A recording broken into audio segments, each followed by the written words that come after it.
Hi there, welcome back. I know it's been a while, we've been on a hiatus here, and I hate to think that the only thing I have to talk about or discuss is healthcare reform, but it does seem to be the thing that keeps drawing me back, so here I am.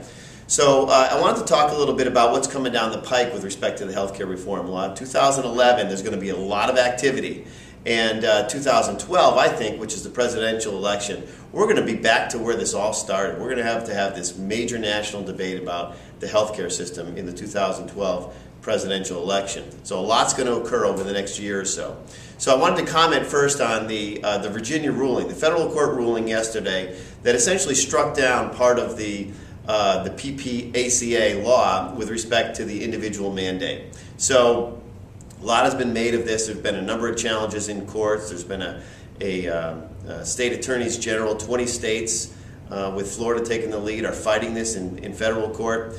But we had a ruling come down yesterday that struck down the individual mandate. It's unconstitutional, said the federal district court out of Virginia. So what does this mean? Well, a couple things. First of all, it did not strike down the law as a whole. So the law is still here, and we're going to keep going. It was just specifically the individual mandate. And since that does not occur until 2014, the requirement doesn't come into effect until 2014, this is not an expedited case. It's going to go through the normal appeals process.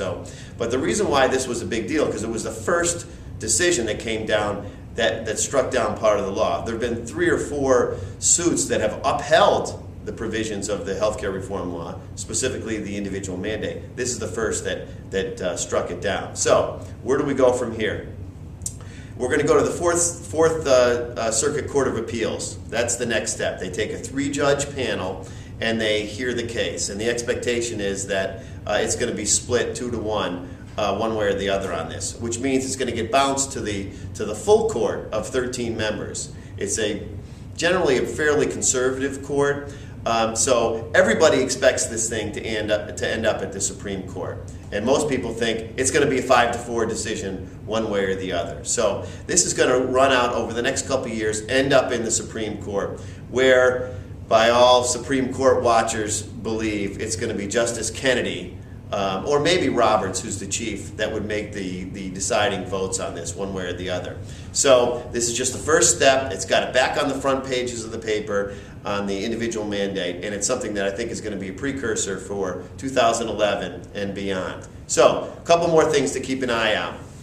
2011, the Republican Congress and the House, the Republican House is going to focus on defunding elements of this. I'll talk about that a little bit in my next post.